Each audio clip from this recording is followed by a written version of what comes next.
I got to talk about the Denver Broncos again. I know we've been harping on Nathaniel Hackett, but this game, or this whole last 2 minutes or overtime, was just one of the most disgusting, despicable displays of game management I've ever seen. So we're going to break this down real quick. So this is the situation, right? Denver Broncos are up 9-6 and arguably the worst game ever played, Thursday Night Football against the Indianapolis Colts. The Broncos have the ball. It's fourth quarter. It's 3rd and 4. There's 2 minutes and 19 seconds left. The Broncos have all 3 timeouts. The Colts have 0. This play right here was the first play that really screwed the pooch. It really stuck out in my mind. So Russell Wilson is operating. Now, if they get a first down here, the game's over. The Colts cannot stop the clock. The game is over. They kneel it down. Broncos win, right?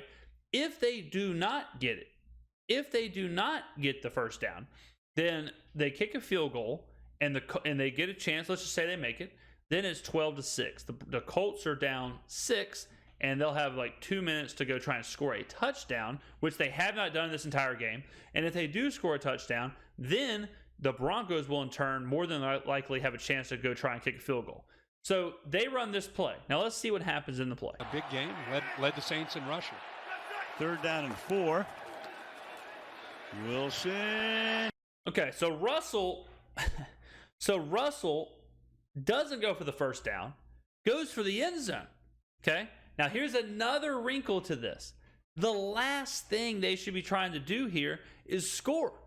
They shouldn't be interested in the end zone at all. They should be interested in the first down and beyond. Because if they get that first down, the game is over. If they score, okay, I know this is going to be hard to handle here for those who are not watching at this level. If they score, they give the Colts the chance to then score, kick an onside kick, and score. So I know you're thinking like, oh, why wouldn't you want to score here? Because compared to getting a first down, it's the only way the Colts can win the game. It's the only way the Colts can get back in the game is if the Broncos score. So there shouldn't even be a route in the end zone. All the routes should be from within the first down to the goal line. This is one of those situations where if this receiver catches the ball here on this slant, he should lay his ass down on the 5, and then you should burn the clock out and end the game. That's what you should do. This is where Indy would almost let a player score if they caught the ball at like the 2. So going for a kill shot touchdown, and if we back it up a little bit, we should be able to see there's no one even running. Like this, it's not like, oh yeah, this was just a play for the first down and Russell screwed it up. This was Jerry Jeudy's running into the end zone. This receiver that he's throwing to is in the end zone, and then that's it. So this is alone terrible ass game management. Okay, into the end zone, and it's intercepted. So they throw the pick. Okay, they throw the pick. Indy goes down here, and Indy eventually, ladies and gentlemen, they eventually kick the field goal. Yard attempt to try to tie it. All right, so Denver gets the ball again. Let's watch Denver. Let's see what they do here. They go down. Inside the 30 goes Jerry Jeudy. Gilmore's on. All right, so now it's 2nd and 7 here. So the situation, we're in overtime now. A touchdown wins the game. A field goal, and they keep it moving, and we keep rolling with overtime. Sutton this time. Keep it on the ground and getting spilled. Or a lot of people thought he should roll out. Yeah. All right, so it's 3rd and 7. They run the ball. Okay, so now they get down to 4th and inches. 4th and a foot here. Now Hackett decides, this is crazy. Hackett decides he's at home, so he's going to go for it instead of kicking the field goal and trying to have your defense get a stop. Again, guys, it's not 56-55. It's 12-9. There's a good chance here that you're going to get a stop. Why do this? Why risk the game? You're at home. You believe you're the better team. You are the better team. You're at home. Kick this field goal, right? Kick this field goal right here. There's no reason for you to be the one taking the risk because, yes, there's only 3 or 4 yards here, but just get 1 yard. Get 1 yard or kick a field goal or get 1 yard, and that's it. You don't have to risk it all in this position. Your decision here should be, all right, let's either what's our best play for a yard, Are we going to quarterback sneak it? Do we have a running play? Or we're going to kick the field goal? But risking it to get, I mean, this is virtually, if you're going for the end zone here, then you're virtually saying, like, we believe that we have a better chance of picking up 4th and 6 or something like that than stopping the team that has scored 12 points up to this point, who has kicked 4 field goals. You know, so this already is a bad call. Now let's watch the play. Yeah. You know what happened? 4th and 1. Surveys, good protection, slides, fire. I mean, that, like, how desperate of a play is that? How insanely desperate is this play that 4th and 1, and you have no thought of running, no thought of moving Russell Wilson around, no thought of RPO.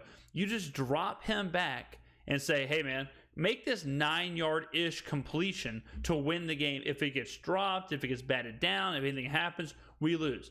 It's insane that those two things happen simultaneously, where he chose to go for this, but then he decides that this is the play they're going to run.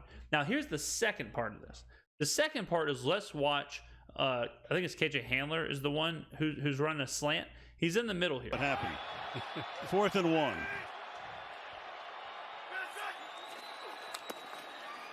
Look at him. What is Russell Wilson doing? I hope y'all can see my mouse. He's up here at the first down marker. They set the pick play. Okay, they set the pick play. That's what's happening here. That's what Jerry Jeudy's doing. He does the pick. Handler comes in. He's completely wide open. Now, this part isn't on Hackett. This part's on Russell Wilson. Look at how open he is. Survey. There is no one with him, and Russell isn't even thinking of looking his way. This whole play is drawn up for this. This whole play is drawn up for this pick. Watch the pick at the top. So Jeudy is going to go into this receiver. This is a classic pick play. This is 101. So Judy's going to take his defensive back this way. He's going to bump into Handler. I hope that's his name, as I keep calling him it. And he bumps into Handler's defensive back. So Handler's supposed to get separation, come underneath, come into this slant here, and it's going to be wide ass open. Not to mention, Russell Wilson should be looking there because it's a super quick, like 1-2 yard route. Worst case scenario, you get a first down. I mean, look at how perfect this play works. All right, so we see it. Jeudy cuts out. Judy's going straight to the defender. He goes underneath. He's running on the first down marker. Even right here, you can make the throw because you know that Judy's defender has his back to Russell. He's trying to go at Jerry Jeudy. Russell has to know this. And then this part right here is just, that's just, it doesn't get more open than that. But these two plays happening back to back, I don't know what the situation is in Denver, but there's a big problem because it's easy for me to sit here and say, like, Nathaniel Hackett is the issue. Nathaniel Hackett is the reason that this stuff's happening. He should have kicked this field goal. It's easy for me to go back to the interception and say that there's no reason to be going to the end zone. But at some point, I've got to sit here and say, like, is this Russell? Is this Russell who's choosing to go over here and completely ignore the play over here? Is it Russell that decided to go for the end zone on the 3rd and 4 instead of getting a first down and ending the game? On that 3rd and 4, and we'll watch this play real quick. Surveys, good protection, slides, fires, broken up in the end zone. But on that 3rd and 4, if we can go back to it, let's see if I can find it. Oh, man. A big game. So on this 3rd and 4 here, Russell has to know, even if Hackett says, all right, this is what we're going to do. We're going to snap in, everyone go to the end zone. Even if Hackett says that, Russell has to know, like, if nothing's there, I'll just run. If nothing's there, I'll run, I'll slide, I'll give us a chance at a field goal. He's got to know that there is absolutely no reason to force Led the Saints in rushing. 3rd down and 4. So right here, the play kind of breaks down. They got a spy right here. Let's see if he goes with the running back. Wilson. Yeah, so he's kind of with the running back. He's kind of pseudo watching Russell there. If Russell takes off here, right? I know it's easy for me to do this, but if Russell says, all right, the play's broken down, my first read is not there, I need to just wiggle, I need to try and make something happen, and then I'll go down. Down and 4. Wilson. There's so much opportunity for him to do that, but for him to take this chance, it's just not a Russell Wilson thing. And now there's stuff coming out that he's hurt. Now there's stuff coming out that he's banged up. This looks like more of a mental thing to me. You know, maybe he doesn't understand the offense. So I know we've been really hitting Hackett hard on this. A lot of H's there. Triple H. Ooh, that's kind of cute. I know we've been hitting old Triple H hard there. That Triple H now stands for hitting Hackett hard. But I got to wonder, like, is this Russ? Is Russ not cooking?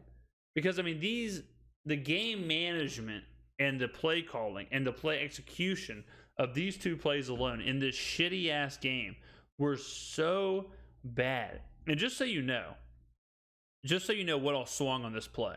So when this play happened right here, I had Jerry Jeudy's over receiving yards. I had Matt Ryan's over passing attempts. And a lot of people I know had the Broncos -3, or they had the, Broncos money line or whatever. So all that swung on this play, because if he runs and gets a first down, then the game's over. And Jerry Jeudy's yards don't hit. Matt Ryan's pass attempts don't hit. The Colts more than likely don't cover, or win. The Broncos probably win. There's so much that took place in this play. It's crazy. But I just wanted to highlight those two plays from last week. I just couldn't get over them when they happened in real time. The 4th and 1, to go back to this 4th and 1, this is almost the play that I thought Hackett was going to be fired the next day.